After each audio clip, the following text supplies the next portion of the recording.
வணக்கம் மக்களே, welcome back to நேற்று இன்று நாளை. இன்னைக்கு நம்ம வீடியோல சூப்பரான டேஸ்டியான ஒரு தாபாக்கே டஃப் கொடுக்குற மாதிரி ஒரு கறி தான் பண்ண போறோம். இந்த பேபிகார்ன் பட்டாணி கறி பார்த்தீங்கன்னா ஜீரா ரைஸ், புலாவ், ரோட்டி வெரைட்டிஸ், நான், பராட்டா, தோசை எல்லாத்து கூடயுமே ரொம்ப நல்லா இருக்கும். நம்ம பட்டாணி கொஞ்சம் தாராளமாக சேர்த்து பண்றதுனால ப்ரோட்டீன் ரிச்சான இந்த கறி பார்த்தீங்கன்னா செம்ம எம்மையா இருக்கும். பண்ணுறதுக்கும் ரொம்ப ரொம்ப ஈஸி. எப்படி பண்ணுங்கிறத பார்க்கறதுக்கு முன்னாடி நம்ம சேனலுக்கு நீங்கள் ஃபர்ஸ்ட் டைமாக வரீங்கன்னா மறக்காம சப்ஸ்கிரைப் பண்ணுங்க. இப்போ வாங்க வீடியோக்குள்ளே போகலாம். இது ஒரு செமி கிரேவி தான். முதல்ல கடாயில் மசாலா பேஸ்ட் ரெடி பண்ணிக்க போகிறோம். ஒரு அரை டீஸ்பூன் எண்ணெய் சேர்த்துட்டு எண்ணெய் சூடானதும் ஒரு பிரிஞ்சலை, 2 லவங்கம், ஒரு சின்ன துண்டு பட்டை, ஒரு ஏலக்காய் சேர்த்துட்டு வாசனை வர வரைக்கும் ரோஸ்ட் பண்ணிக்கலாம். இதுலேயே ஒரு சிட்டிகை அளவுக்கு சோம்பு, அரை டீஸ்பூன் அளவுக்கு ஜீரகம் சேர்த்துக்கலாம். ஒரு சிட்டிகை அளவுக்கு கொத்தமல்லி விதைகளும் சேர்த்துக்கோங்க. இதெல்லாம் நல்லா வாசனை வர வரைக்கும் வறுத்துக்கலாம். வாசனை வந்ததுக்கு அப்புறமா இதுல ஒரு கைப்பிடி அளவுக்கு வெங்காயம் சேர்த்துட்டு நம்ம ரோஸ்ட் பண்ணிக்க போறோம். வெங்காயம் சீக்கிரம் வதங்கிறதுக்கு அதை நீளமா தின்னா ஸ்லைஸ் பண்ணிக்கோங்க. ஜஸ்ட் ஆனியன்ஸ் கலர் மாறினா போதும். கலர் மாறினதுக்கு அப்புறமா இதுலயே நம்ம 1 டேபிள் ஸ்பூன் அளவுக்கு இஞ்சி பூண்டு விழுது சேர்த்துக்கலாம். இஞ்சி பூண்டு நான் ரெண்டுமே ஈக்குவல் அமௌண்ட்ல எடுத்துட்டு தட்டிட்டு சேர்த்திருக்கேன். இஞ்சி பூண்டு விழுதோட பச்சை வாசனை போற வரைக்கும் சோட்டை பண்ணிக்கலாம். சீக்கிரமா அடி பிடிச்சிடும், அதனால வதக்கி விட்டுட்டே இருங்க. இதெல்லாம் லைட்டாக ரோஸ்ட் ஆனதுக்கு அப்புறமா இதை அப்படியே ஒரு மிக்சி ஜாருக்கு மாற்றிக்கலாம். மிக்சி ஜாரில் அரைக்கிறதுக்கு முன்னாடி நம்ம மஞ்சப்பொடி, மிளகா பொடி எல்லாம் சேர்த்துக்க போகிறோம். 1/8 டீஸ்பூன், அதாவது 1/4 டீஸ்பூனுக்கும் பாதி அளவுக்கு மஞ்சப்பொடி சேர்த்துக்கலாம். காஷ்மீரி மிளகா பொடி, காரமான மிளகா பொடி ரெண்டுமே யூஸ் பண்ண போகிறேங்க.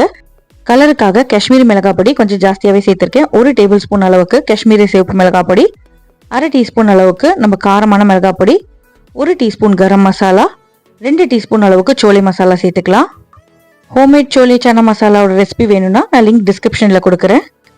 இதில் கொஞ்சமாக தண்ணி சேர்த்துட்டு ஒரு திக்கான பேஸ்ட்டை அரைச்சி எடுத்து வச்சுக்கலாம். இப்போ நம்ம வதக்கணும் இல்லையா, அதே கடாயை நீங்கள் யூஸ் பண்ணிக்கலாங்க.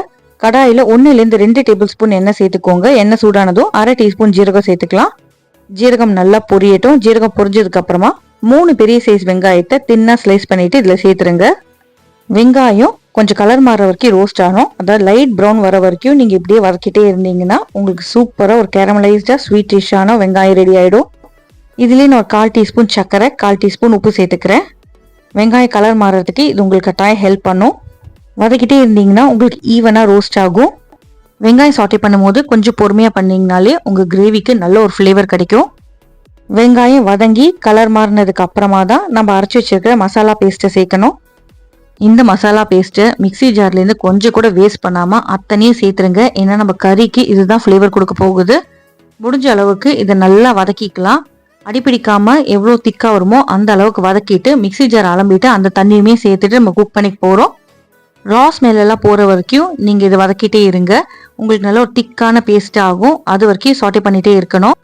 இந்த மிக்சர் நல்லா கெட்டியானதுக்கு அப்புறமா இதில் நம்ம தக்காளி சேர்த்துக்கலாம். 4 தக்காளியை நான் சாப் பண்ணிட்டு இதில் சேர்த்துக்கிறேங்க. தக்காளி வெந்து குழையணும்னு அவசியம் இல்லை. ஜஸ்ட் அப்படியே மிக்ஸ் பண்ணி விட்டுக்கோங்க. நம்ம அடுத்தது ஒரு இன்க்ரீடியன்ஸாக இதில் சேர்த்துக்கலாம். அங்கங்கே தக்காளி சங்கியாக இருக்கும் போது நம்மளுக்கு இந்த கிரேவி நல்லா இருக்கும். அடுத்ததான் நான் 200 கிராம் பேபிகார்னை நீளமாக ஸ்லைஸ் பண்ணிட்டு இதில் சேர்த்துக்கிறேன்.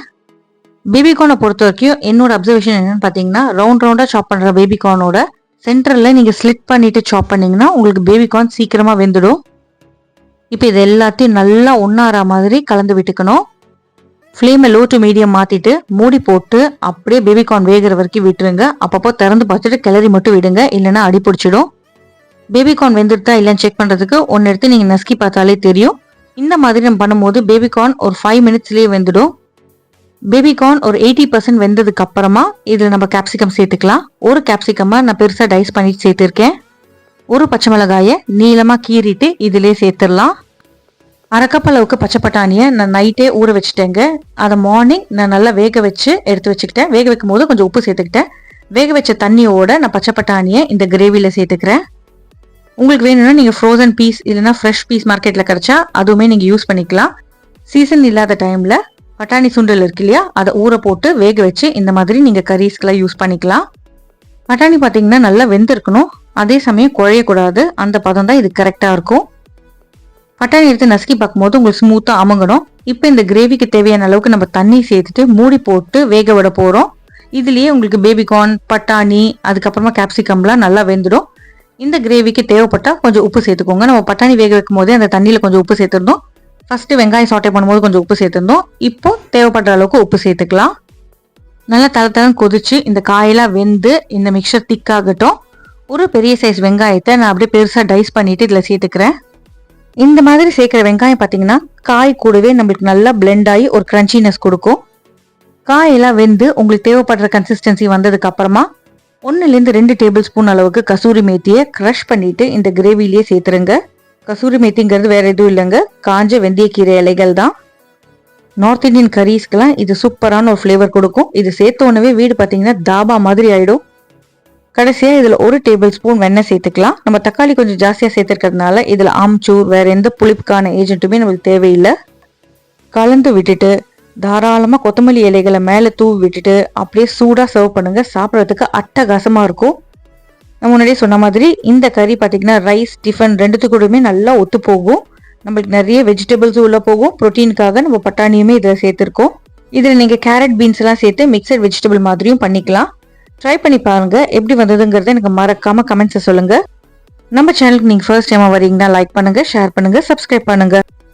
இன்னொரு நல்ல ரெசிபியோட வீடியோவோட உங்களை நாளைக்கு சந்திக்கிறேன். Until then, take care, bye bye, have a great day, thanks for watching.